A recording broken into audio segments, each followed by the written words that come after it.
Y vamos a meternos con una nueva entrevista, ahora para charlar con un precandidato a gobernador por la provincia de Buenos Aires. Por supuesto, conocer también las propuestas, las iniciativas, el pensamiento de política obrera aquí a través de la radio. Ya hemos tomado contacto con algunos de los referentes, sin ir más lejos también hemos charlado ya incluso antes de la presentación de las listas con Marcelo Ramal, precandidato a presidente de la Nación, también por política obrera. Y vamos a charlar con Pablo Busch para que nos cuente sus inquietudes en relación a por qué querer gobernar la provincia de Buenos Aires. ¿Cómo estás, Pablo? Buen día. Aquí Eduardo te saluda desde Radio del Centro de Chivilcoy. Muchas gracias por atendernos ante todo. Buen día, Eduardo. Gracias a ustedes por llamar y un saludo al pueblo de Chivilcoy. Bueno, ¿cómo se viene desarrollando esta campaña? Que bueno, ya ingresamos en la cuenta regresiva para las primarias. ¿Qué balance se puede hacer, Pablo, de, bueno, obviamente las iniciativas que trata de también, dejar en la sociedad política obrera? Bueno, lo que hay que decir es que este proceso electoral está montado sobre una discusión de salidas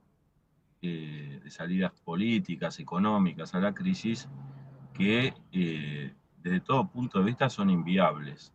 Uno registra en la población, sobre todo en la población trabajadora, un gran rechazo al proceso electoral, que bueno, tiene su expresión particular en la abstención, en el ausentismo en las elecciones provinciales, pero que expresa que las propuestas políticas, digamos, que prevalecen, digamos, las que miden más en las encuestas, llegan en un grado de desgaste muy alto a este proceso electoral.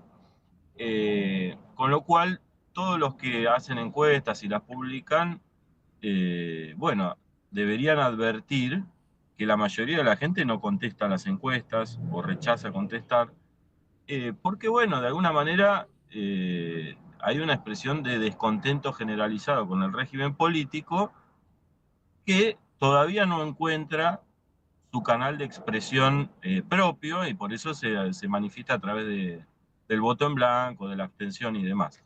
La lucha de política obrera es que ese rechazo a un régimen político basado en la precariedad laboral, en el retroceso salarial de los trabajadores y de las condiciones de vida del pueblo, se exprese en un voto consciente por una salida propia del mundo del trabajo, es decir, de los intereses de los trabajadores y se manifieste en un voto por las listas de política obrera. De cualquier modo, esta agenda que está en discusión en el proceso electoral va a tener que ser enfrentada por el pueblo. Si no es con el voto, será luego con la lucha en las calles, porque bueno, lo que está en discusión en este proceso es nada más y nada menos que la destrucción de los derechos laborales de los trabajadores en la Argentina. Pablo, ¿qué quiere poner en agenda política obrera? Como te decía, en primer lugar, los derechos de los trabajadores. Ha avanzado inmensamente la precariedad laboral en el pueblo argentino, es decir, los jóvenes que hoy ingresan al mercado laboral están sometidos a una precariedad inmensa, ha crecido el trabajo en negro, los salarios de convenio están todos por debajo de la canasta de pobreza, por lo que en las fábricas los trabajadores son sometidos a cláusulas de flexibilización laboral para llegar con los salarios. Entonces tenemos un cuadro general en donde todos los trabajadores han retrocedido, inclusive los profesionales, los trabajadores de los medios, han retrocedido en sus condiciones contractuales, condiciones de trabajo, y esto es un problema mayúsculo para nosotros, porque no lo analizamos desde el punto de vista sindical, sino que cuando un trabajador tiene que tener dos empleos para llegar a fin de mes, o tiene que trabajar 12 horas, o trabajar turnos rotativos, o matarse, ¿no?, en un trabajo, en dos trabajos, lo que se pierde es la vida social del trabajador. Es decir, que es la vida familiar, el derecho a tener proyectos, a tener sueños, a estudiar, bueno, o a dedicarle también tiempo a los hijos. Este, esta situación nosotros vemos que en función de este retroceso general, los trabajadores están sacrificando buena parte de su vida para la rentabilidad del capital. La agenda de los trabajadores es la prioridad número uno de política obrera, por eso planteamos el aumento de salario, llevando el mínimo al costo de la canasta familiar, el aumento de las jubilaciones y ponerle fin a la precariedad laboral y a las cláusulas de flexibilización. Para eso, por supuesto, se requiere de una intervención de la clase obrera en la escena política, que es el primer planteo de política obrera. Pablo, ¿cómo podemos salir de esta precarización laboral que hoy tenemos? Sí, y también, porque venimos escuchando mucho de un tiempo esta parte de convertir los planes, por ejemplo, los planes sociales, sí, que vienen, o sea, si los planes sociales están, sí es porque hay una necesidad. Vamos a partir de esta base, ¿no? Y convertirlos en trabajo genuino. Para esto necesitamos inversiones y cómo se generan. Bueno, te diría que se está haciendo el proceso inverso del que se dice que se hace. Porque, por ejemplo, no sé si pasa en Chivilcoy, no conozco, no quiero meter la pata, pero en todos los municipios de la provincia de Buenos Aires, los intendentes municipales y el gobernador Kicillof apuntan a reemplazar a los trabajadores municipales de convenio por los planes. Hay una denuncia del sindicato de municipales, creo que de La Matanza, que denuncia que hay 3.000 trabajadores municipales y 27.000 planes haciendo trabajo de convenio. Entonces esto que se dice, no, nosotros vamos a convertir los planes en empleo, en realidad están convirtiendo el empleo en planes, porque deberían ser trabajadores de convenio, con aguinaldo, con vacaciones, con derecho. La senda que está trazada es convertir a todos los trabajadores en una inmensa masa de precarizados. Eso es hacia dónde va. ¿Cómo se detiene eso? Con una intervención de los delegados de fábrica para impedir los contratos precarios, de los sindicatos para impedir cláusulas de flexibilización. Pero necesitamos una gran intervención de los trabajadores para torcer este rumbo que nosotros de política obrera advertimos que es muy negativo para los trabajadores. ¿Y esto qué obedece, Pablo? Digamos, el Estado, sí, ayudando, por decirlo de alguna manera, para tener una especie de control sobre estas personas. No, el Estado es el primer precarizador. El Estado provincial, los estados municipales son los primeros precarizadores y sin duda, por ejemplo, en los docentes bonaerenses, usted tiene casi que el básico es el 30% del salario, el resto son sumas en negro. ¿Con qué autoridad el Estado provincial va a controlar el trabajo en negro en las fábricas, en las construcciones? No tiene autoridad porque es un Estado precarizador. Por supuesto, las fábricas, las constructoras, todos aprovechan esta situación para llevar adelante una inmensa precarización del trabajo, inclusive ahora con la nueva modalidad esta de los monotributistas, que los anotan como si fueran emprendedores y en realidad encubren de esta manera la relación de dependencia. En toda la línea, inclusive ayer escuchaba las declaraciones de Juan Grabois, plantea más o menos lo mismo, es decir, que las multas por las violaciones a las leyes laborales sean asumidas por un seguro subsidiado por el Estado.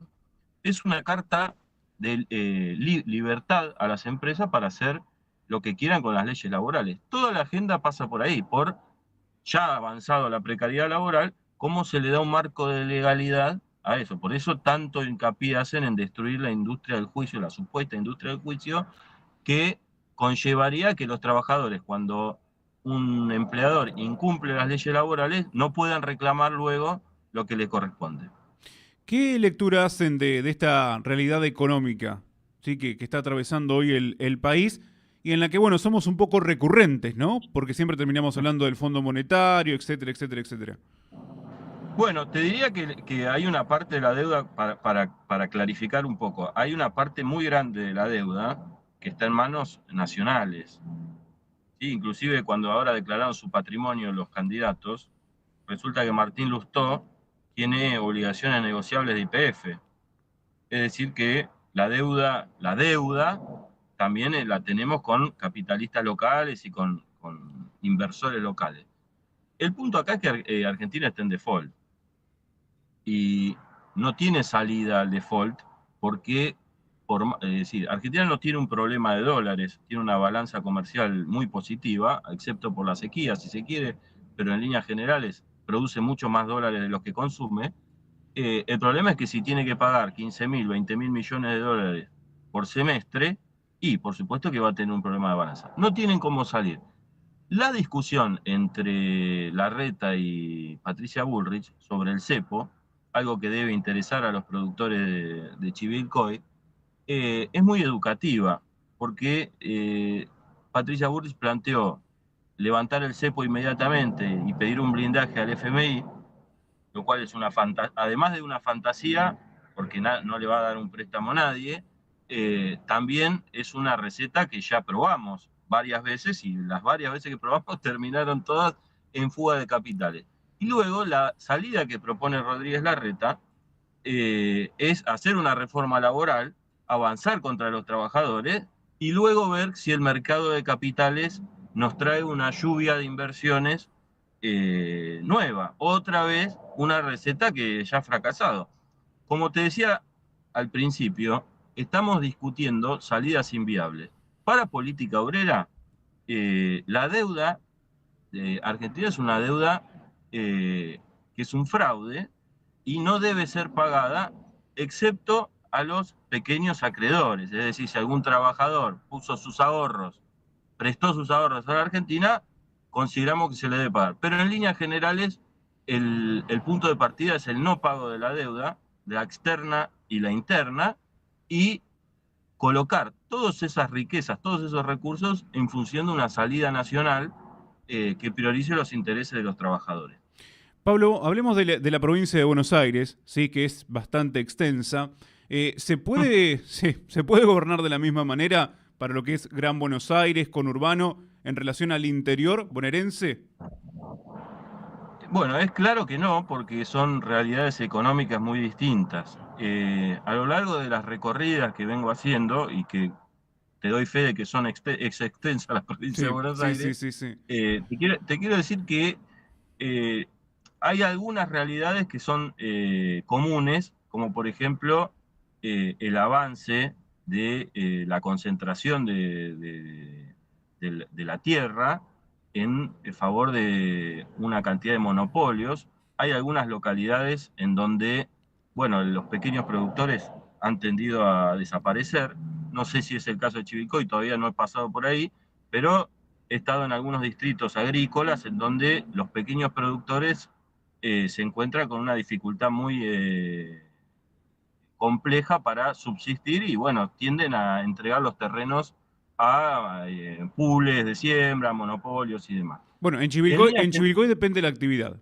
Algunas actividades sí fueron desapareciendo, caso tambos, sí, y otras claro. ahí están subsistiendo.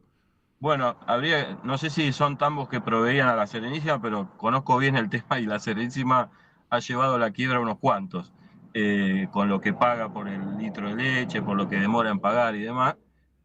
No, lo que, volviendo a la pregunta inicial, lo que es común a toda la provincia es el avance de la precariedad laboral. Esto estuve en 25 de mayo el otro día, bueno, en Pergamino, en todos lados, los trabajadores han retrocedido en sus condiciones salariales y condiciones de vida. Eh, Considero que hay una anarquía en la cuestión de las obras de la provincia. Creo que están volcadas más a la rentabilidad de ciertos negocios que a un plan de infraestructura necesario para los pueblos.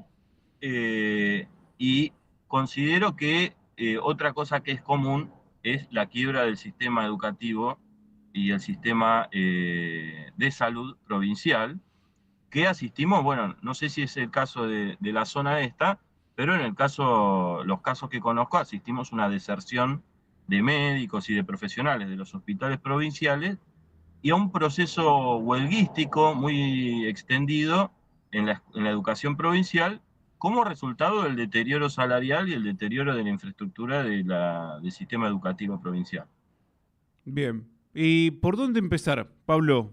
Político obrera, digamos, gana la provincia de Buenos Aires. Ya más o menos nos fuiste tirando ahí algunos ítems, ¿no? Algunas ideas. Sí. Pero bueno, ¿cuál es la prioridad para la provincia? ¿Por dónde se empieza? Te diría que lo primero es un aumento general de salarios. La rentabilidad de las empresas provinciales y nacionales ha sido récord en los balances que se declararon del último mes. O sea, se declaró ahora junio. Cuando se declaró junio, nos encontramos con que una inmensa miseria social de parte del pueblo argentino da como resultado una rentabilidad fenomenal para los monopolios capitalistas. Con lo cual, estamos en una provincia rica y un país rico que el problema es que los trabajadores no ven pasar la riqueza en ningún momento. En segundo lugar, un aumento general de jubilaciones. Y en tercer lugar, la convocatoria de una asamblea constituyente para discutir con los trabajadores de toda la provincia eh, cómo reorganizamos el presupuesto provincial, cómo reorganizamos la provincia en función de priorizar los intereses de los trabajadores. Te fíjese que con hoy la legislatura provincial varada, con la Corte Suprema Provincial afín y con un sistema político sumido en una situación de corrupción y de enfrentamientos cruzados, no se puede salir adelante. El régimen político necesita ser rediscutido. Usted habrá visto a nivel nacional lo que es la Corte Suprema y demás. Sí. Entonces, para política obrera, la primera medida es el aumento salarial, el poner fin a la precariedad laboral y la convocatoria de una asamblea constituyente para discutir cómo se estructura una nueva forma de gobierno en esta provincia. Pablo, hay una cuestión que todos los candidatos o precandidatos, para decirlo correctamente, que vienen aquí a Chivilcoy, hablan de no se puede gobernar el país sin gobernar la provincia de Buenos Aires. ¿Sí? ¿Cuál es vuestra postura al respecto? Ahí se nos congeló. Sí, estábamos charlando con Pablo Busch, precandidato a gobernador por la provincia de Buenos Aires de Política Hola, Obrera. hola. Ah, ahora ahí te recuperamos, Pablo. Te estaba consultando, sí, sobre la importancia de la provincia de Buenos Aires, porque muchos de los precandidatos que vienen de distintos espacios políticos nos dicen aquí en Chivilcoy, sí, que no se puede gobernar el país sin ganar la provincia de Buenos Aires. Digo, ¿cuál es la postura de Política Obrera al respecto? Y la provincia de Buenos Aires es digamos, con Santa Fe, la concentración industrial más importante del país, en particular el conurbano, y para política obrera es digamos, un sector estratégico. De todos modos, esto no lo decimos, no lo digo en detrimento de los sectores agrícolas, no lo digo en detrimento de Bahía Blanca, de Mar del Plata, sino para entender que hay lugares, por ejemplo, donde yo trabajo, el Parque Industrial de Pilar, es una concentración de 100.000 obreros, 200 fábricas. Es decir, si política obrera pretende una intervención de la clase obrera en la escena política, hay sectores como la zona norte de Gran Buenos Aires, bueno, Mar del Plata, Bahía Blanca, polos industriales en donde, digamos, esa intervención se va a dar con mucha profundidad. Hago dos consultas finales. Sí, la primera es, otra de las cuestiones que mucho se habla es coparticipación, de aquello que reciben los municipios, pero también aquello que recibe la provincia de Buenos Aires en relación a la nación. Sí, ¿qué análisis se ha hecho al respecto, por ejemplo? Bueno, tiene que ver con el planteo de la constituyente, porque en líneas generales, cualquiera que sea candidato a gobernador, de todos los candidatos que vas a escuchar o que va a escuchar el oyente, va a decir que va a darle prioridad a la coparticipación de la provincia de Buenos Aires. No es la posición de política obrera. Nosotros no queremos una provincia rica de Buenos Aires en detrimento de Formosa o del pueblo de Misiones. Nosotros defendemos el interés general de la clase obrera y en cuestiones de coparticipación y demás, no hacemos prioridad ni por la provincia de Buenos Aires, ni por la capital, ni por Formosa, lo mismo que con los pueblos de cada sección. Es decir, nosotros no vamos a favorecer Pilar y Hurlingham en contra de Chivilcoy y 25 de Mayo, sino que nuestro objetivo es un desarrollo integral de la clase obrera en la provincia y en el país. Entonces no podemos decir, bueno, vamos a luchar por una mayor coparticipación. Creemos que esa posición de alguna manera después termina siendo negativa, porque si el gobierno nacional coincide con el color político del gobernador y el gobernador tiene que sacrificar a su provincia, la sacrifica como ya ha pasado, por ejemplo, con Elisa Carrió con el Chaco, ¿no? La dejó a su suerte, ¿verdad? Seguramente en la campaña habrá dicho muchas veces que iba a defender al Chaco contra los intereses unitarios de Buenos Aires. Bueno, nosotros no nos vamos a comprometer ni a defender ni a unos ni a otros, sino el interés general de la clase obrera. Pablo, este domingo hay que votar, sí, ¿por qué la gente debe acompañar la propuesta de política obrera? ¿Qué le ofrecen al electorado en relación a las otras fuerzas? Mira, en primer lugar, nosotros le pedimos a los trabajadores que voten para que esta agenda de la defensa del mundo del trabajo, de la defensa del salario, de las condiciones laborales, esté presente en octubre. Eso es en primer lugar. En segundo lugar, no queremos que los trabajadores se engañen. Esta agenda de la reforma laboral, esta agenda de la destrucción de los derechos laborales, va a haber que enfrentarla con el voto y con la lucha. Por eso, por anticipado, votar por política obrera es una forma de manifestar el rechazo a esta agenda que se está discutiendo, y ese es el ángulo, digamos, con el cual pedimos que acompañen para que política obrera pueda estar en el debate de octubre pasando de ronda, ¿no? Superando el piso proscriptivo de las PASO, pues no vamos a internas nosotros, pero nos piden una cantidad de votos muy alta para pasar a la elección general de octubre. Pablo, no te quito más tiempo, gracias por este alto en el camino. Sí, te dejamos que sigas recorriendo la provincia de Buenos Aires, lógicamente, y en cualquier momento volvemos a tomar contacto contigo. Muy amable. Bueno, muchas gracias, Eduardo, y saludos al pueblo de Chivilcoy. Que tengas una buena jornada, muchas gracias. Igualmente. Pablo Busch, charlando con nosotros, precandidato a gobernador por la provincia de Buenos Aires de Política Obrera, dialogando aquí a través de Radio del Centro, a través de la 91.9, a través también de nuestro canal de YouTube, porque además de escucharnos, también nos podés observar. ¿Hacemos una tanda? Sí, y ya volvemos, tenemos más Mañana del Centro por delante. Espacio